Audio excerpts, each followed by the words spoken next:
साथ संगत जी, प्यार से कहना धन निरंकार जी।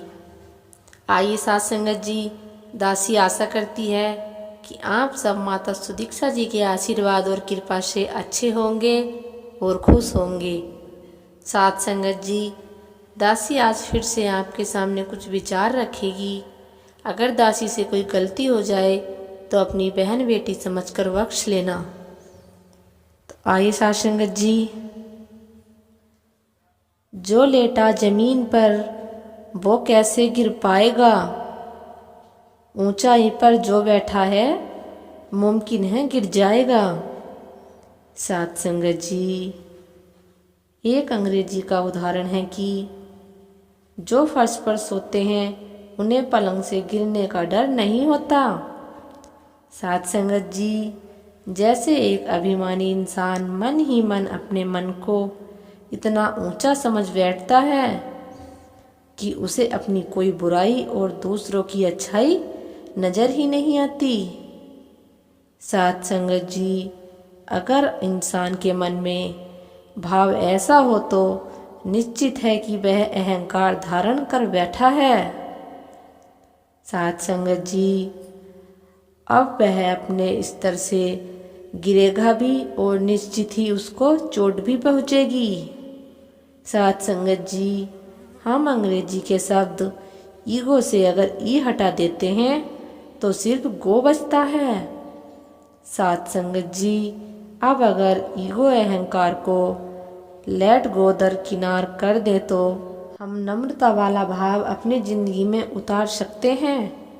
साथ संगत जी, अगर हमारे मन में यह भाव आ रहा है कि हमने कोई पदवी हासिल कर ली है या हमें कोई सांसारिक उपलब्धि हासिल हो गई है, साथ संगत जी, जिसके कारण हम अपने आप को ऊंचा मान रहे हैं, साथ संगत जी, और यह नहीं मान रहे कि ये सब निरंकार की कृपा से ही मिलता है।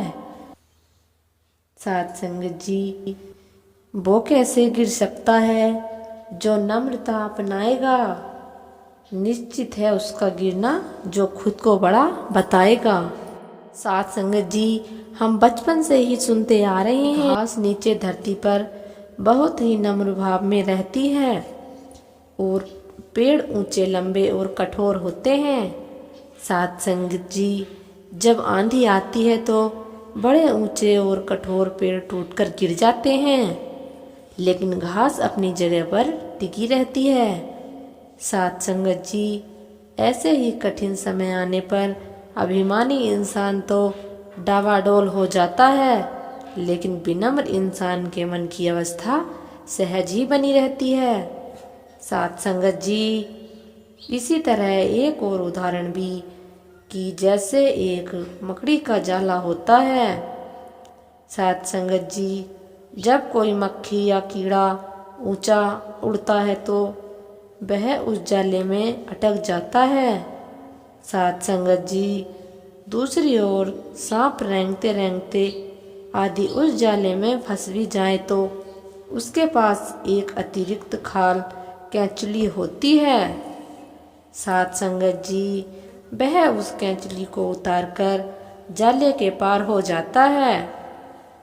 साथ संगत जी, ऐसे ही अगर हमारे मन में नम्र भाव है तो दुनियावी उतार चढ़ाव से बचकर सहज की भक्ति मार्ग पर चलकर एक गुरुमुख वाला जीवन व्यतीत कर सकते हैं। साथ संगत जी, हम जीवन में किसी भी प्रकार का अभिमान न करें। ऐसा न हो कि हम हर पल ही अभिमान में रहें और बाकी सब चीजें भूल ही जाएं। साथ संगत जी, रावण जैसे अभिमानी के हिस्से में गिरना आया था, प्रभु भक्ति को दास भाव से हनुमान ने पाया था। यह उदाहरण हम पढ़ते आ रहे हैं कि चाहे रावण हो या हिरण्यकश्यप, ऐसे कई अभिमानी प्रतीत रूप में हमारे सामने आते हैं। साथ संगत जी, और दूसरी ओर हनुमान जी जैसे उदाहरण भी हैं। साथ संगत जी, जिन्होंने दास भाव में रहकर जीवन व्यतीत किया। साथ संगत जी, इन उदाहरणों से यही स्पष्ट होता है कि जैसे एक पत्थर को अगर हम पानी में फेंकते हैं तो वह डूब जाता है। साथ संगत जी, जबकि लकड़ी, तिनका या कोई हल्की चीज अगर पानी में फेंकते हैं तो वह हमेशा पानी के ऊपर ऊपर ही तैरती है। साथ संगत जी, कहने का भाव यही है कि रावण को उसका अभिमान ही ले डूबा और हनुमान जी जैसे भक्त को उनकी दास भावना उबार कर पार ले गई। तो आइए साथ संगत जी, दासी अपने विचारों को यहीं विराम देती है। साथ संगत जी, प्यार से कहना, धन्य निरंकार जी।